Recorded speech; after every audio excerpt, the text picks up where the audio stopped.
24x7 പലതും നിങ്ങൾ കണ്ടു കാണത്തില്ല. ഞാൻ അവിടെ നടക്കുന്ന അനീതിയും കാര്യം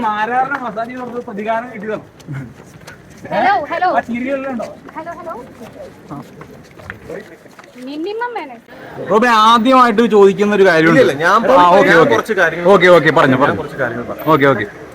എല്ലാവർക്കും നമസ്കാരം. അങ്ങനെ BB5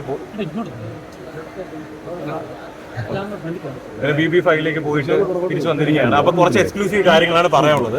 ഒരു 2 ആഴ്ച മുമ്പ് ഏഷ്യാനെറ്റിന്റെ ഭാഗത്തു നിന്ന് എന്നെ വിളിച്ചിരുന്നു.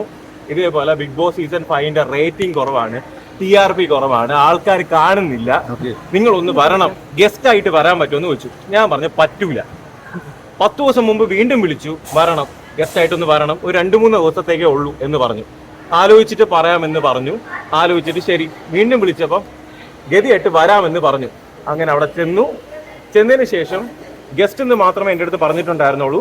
ബിഗ് ബോസ് സീസൺ 5ന്റെ ഹൗസിൻ്റെ അകത്ത് എൻ്റർ ചെയ്യുന്ന സമയത്ത് ക്യാരവിന് വെച്ച് ഇവർ പറഞ്ഞു, അവിടെ ഓരോ ക്യാരക്ടേഴ്സിനും ഓരോ കണ്ടസ്റ്റൻസിനും ക്യാരക്ടറിൻ്റെ സ്പെസിഫിക്കേഷൻ കൊടുത്തിട്ടുണ്ട്. അതേപോലെ എൻ്റെ അടുത്ത് പറഞ്ഞു ഭയങ്കര സൈലന്റ് ആയിട്ട് അധികം ആക്റ്റീവ് അല്ലാത്ത ഒരു ഗസ്റ്റ് ആയിരിക്കണം. At the same time silent ആയിട്ട് ഓരോരുത്തരെ പ്രൊവോക്ക് ചെയ്യണം. അതിനോടൊപ്പം സാഗറിനെയും അഖിൽ മാരാറിനെയും ടാർഗറ്റ് ചെയ്യണമെന്ന് പ്രത്യേകിച്ച് പറഞ്ഞിരുന്നു. ഓക്കെ, അതിനുശേഷം ഞാൻ എന്ത് ചെയ്തു, അകത്തേക്ക് കയറിയതിന് ശേഷം അവർ പറഞ്ഞ പ്രകാരം ഞാൻ എൻ്റെതായിട്ടുള്ള രീതിയിൽ ഞാൻ എൻ്റെ ഗെയിം കാര്യങ്ങൾ ചെയ്തുകൊണ്ടിരിക്കുകയായിരുന്നു. അത് കഴിഞ്ഞ് അവിടെ പല കാര്യങ്ങളും കാണുന്നത് ശരിയല്ല എന്ന് തോന്നിയ സമയത്ത് ഞാൻ ബിഗ് ബോസിൻ്റെ അടുത്ത് ചൂണ്ടിക്കാണിച്ചു, ഇത് ശരിയല്ല, അത് ശരിയല്ല എന്ന് പറഞ്ഞു. അതൊന്നും നിങ്ങൾ കാണണമെന്നില്ല. 24x7 പോലും ഫുള്ളി എഡിറ്റഡ് ആയിട്ടുള്ള കാര്യങ്ങളാണ്. നിങ്ങൾ ഈ പുറമേ കാണുന്നതല്ല കാണുന്നത്. 24x7 പോലും എഡിറ്റഡ് ആണ്.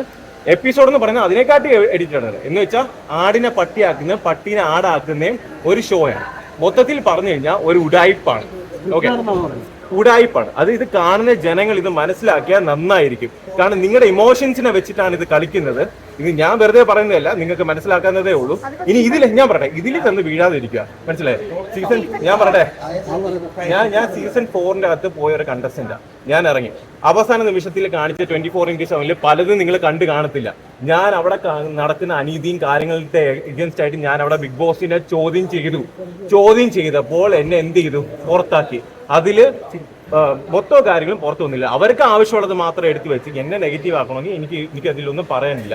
ഓക്കെ, ഈ ഒരു ഷോ വെച്ചിട്ട് അതിലുള്ള ആൾക്കാരെ ഒരിക്കലും ജഡ്ജ് ചെയ്യരുത്. ഓക്കെ, എനിക്ക് ഇത്രേ പറയാനുള്ളൂ. ഇനി കാണുന്നുള്ളവർക്ക് കാണാം. അത് വെച്ച് നിങ്ങൾ അങ്ങോട്ടും ഇങ്ങോട്ടും ഈ സോഷ്യൽ മീഡിയ കിടന്ന് അടി കൂടുന്നതും വെറുതെയാണ്. അത്രേ എനിക്ക് പറയാനുള്ളൂ. ഓക്കെ,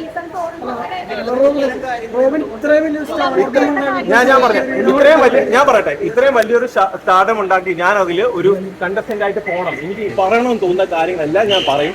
ഇനി ആരൊക്കെ എന്തൊക്കെ പറഞ്ഞാലും നിങ്ങൾ കാണുന്നുള്ളവർ ഇതില് അഡിക്റ്റഡ് ആവരുത്. കാരണം നിങ്ങൾക്ക് തന്നെയാണ് ദോഷം, മനസ്സിലായില്ലേ? അവർ നമ്മൾ ഇമോഷൻസിനെ വെച്ച് കളിക്കും. അത് മാത്രമല്ല, ദൈവത്തോർത്ത് ഞാൻ പറയാണ്, ഇത് വെച്ചിട്ട് പുറമെ നിങ്ങൾ അടി കൂടി കഴിഞ്ഞാൽ വെറുതെയാണ്. ഇഷ്ടപ്പെടുന്നെങ്കിൽ ഇഷ്ടപ്പെടട്ടെ, അത്രേ ഉള്ളൂ.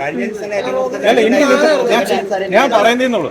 അതുകൊണ്ട് Bigg Boss well played.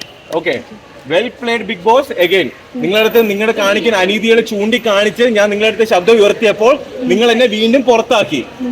Well played. വിളിച്ചു വരുത്തി അഭിമാനിച്ചതല്ല, മനസ്സിലായില്ലേ? അവർ ഉടായിപ്പാണെന്നുള്ളത് എനിക്ക് ബിഗ് ബോസിനെ എക്സ്പോസ് ചെയ്യാൻ പറ്റി. എന്താ 2 സ്റ്റാൻഡ് എന്താ ബിഗ് ബോസിന്? അതെന്താ പല കാര്യങ്ങളും അവിടെ നടക്കുന്ന പല കാര്യങ്ങളും എന്താ പുറത്ത് കാണിക്കാത്ത? അവിടെ കാണിക്കുന്ന എന്തിനാ ഈ ആടിനെ പട്ടിയാക്കുന്നത്, പട്ടി ആടാക്കുന്നത്? ഇഷ്ടപ്പെട്ടില്ല. ഇതിനൊരു തീരുമാനമാക്കിയിട്ട് ഇതിന് പുറത്ത് പോകത്തുള്ളൂ എന്ന് പറഞ്ഞപ്പോൾ ആ കാര്യങ്ങളൊന്നും നിങ്ങളെ കാണിക്കാനും പോണില്ല. അതിൽ എന്നെ നെഗറ്റീവ് ആക്കുന്ന കാര്യങ്ങൾ മാത്രമേ കാണിക്കൂ. ഒരു കാര്യം പറയട്ടെ, പുതിയ കണ്ടസ്റ്റൻസ് ഉണ്ട്,